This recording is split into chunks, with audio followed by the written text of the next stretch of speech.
qui protestent pour les droits travailleurs et les droits humains. Un ancien manifestant a dit: À l'Allemagne, je mangeais le gazon et les rats. Je préfère manger le gazon en Allemagne au lieu de céder la liberté, laquelle j'ai battu si fort pour. Aujourd'hui, je vous parlerai de la grève qui a pris 15% de la Winnipeg. Chers juges, chers parents, chers professeurs et chers amis, je vous parlerai des conditions de vie winnipégoises qui ont motivé la grève. La grève générale et les suites. Je vous parlerai de la grève générale winnipégoise de 1919. D'abord, pendant 1919, les prolétariats winnipégois ont été très pauvres. Les travailleurs étaient exploités. Les vétérans de la Première Guerre mondiale n'avaient pas d'emploi. Le travail infantile a plafonné pour le Canada. C'était illégal de négocier pour les heures mieux ou un salaire mieux. Un Winnipégois vivait sur $400 par an, $7,000 avec l'inflation. Les conditions de vie winnipégoises étaient négligées et une grève les attendait. Deuxièmement, le 15 mai 1919, 30 000 travailleurs ont quitté leur travail pour protester les droits travailleurs. Cela a commencé avec les Hello Girls et une heure plus tard, tout le monde est sorti. Il y a eu un café travailliste qui a donné les repas aux manifestants, les ascenseurs fermés, la poste et le téléphone arrêtés.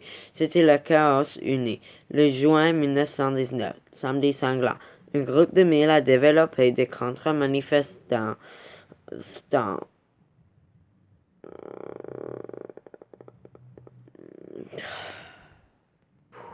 pour éliminer une proteste commencée par les bolcheviks et les immigrants. Il n'y a pas d'évidence que c'est vrai. Les policiers sont allés avec les pistolets et les massues, ont tué 2, blessé 30 et ont arrêté 94 des manifestants. Et après ça, la proteste a arrêté. La manifestation a commencé avec du succès, mais les contre-manifestants des policiers l'ont interrompu. Troisièmement, après que la proteste winnipégoise a fini, tous les gens qui ont protesté sont allés à leur travail, mais les choses ont changé. Par exemple, Victoria Amherst et Nouvelle-Écosse ont protesté. Peu après, Jess Woodsworth, un chef de la proteste, a eu un siège dans le gouvernement. Un des candidats du Parti Labour, un parti pour les droits travailleurs, ont remporté des sièges dans le gouvernement dans l'élection prochaine. Les travailleurs qui ont protesté ont été soit emprisonnés, soit renvoyés de leur travail, soit déportés du Canada. On peut voir que la proteste générale a eu des résultats mixtes.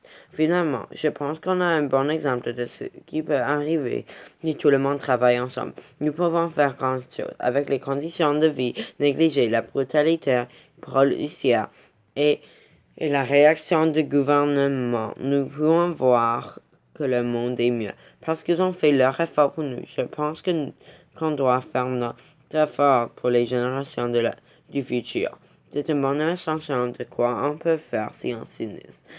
Si vous n'agissez pas sur vos opinions, si vous ne protestez pas, le gouvernement va vous faire baver comme pendant 1919.